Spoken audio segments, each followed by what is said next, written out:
We have about 5 million members now. They are incredibly powerful. They intimidate people. It's not about guns, it's about freedom. This has gone on too long, and it's time the entire country stood up against the NRA. No, they don't have to be afraid of the NRA. The National Rifle Association, better known as the NRA, is America's biggest nonprofit organization advocating gun rights.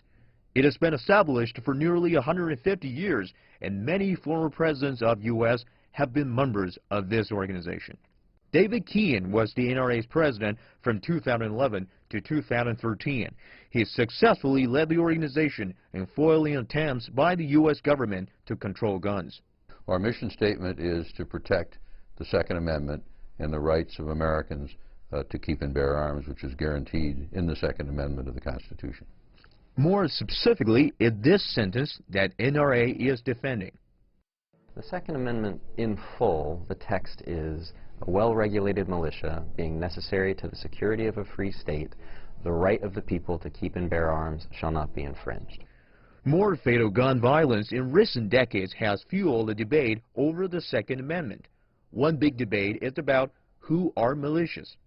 Though the Supreme Court made the final decision in the landmark case in 2008 that it protects an individual right to possess a firearm instead of a certain group of people who organize the militia, it didn't end the controversy. In that same decision, the court clearly signaled that lots of gun regulations that we already have would be fine, that they would not be unconstitutional, that they would be valid under this new interpretation. The NRA is convinced, many of its members, that somebody's going to come grab your guns.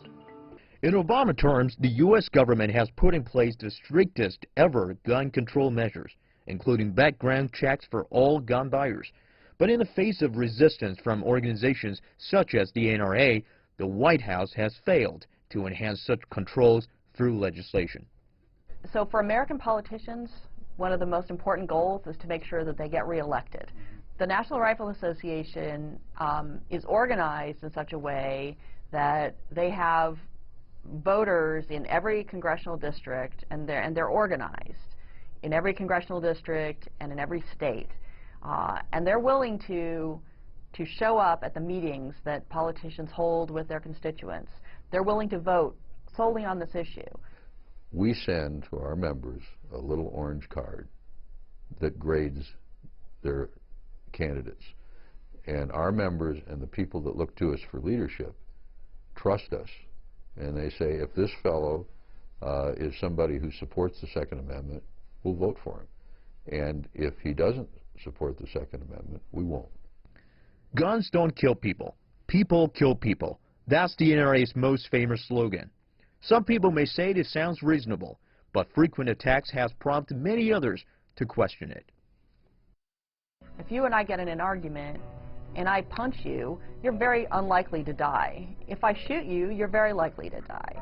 So it's not that, so people kill people with guns is a more accurate way to state that. And with mass shootings becoming a regular event in the U.S., the debate is expected to rage on for some time to come. Yang Zhao, CGTN.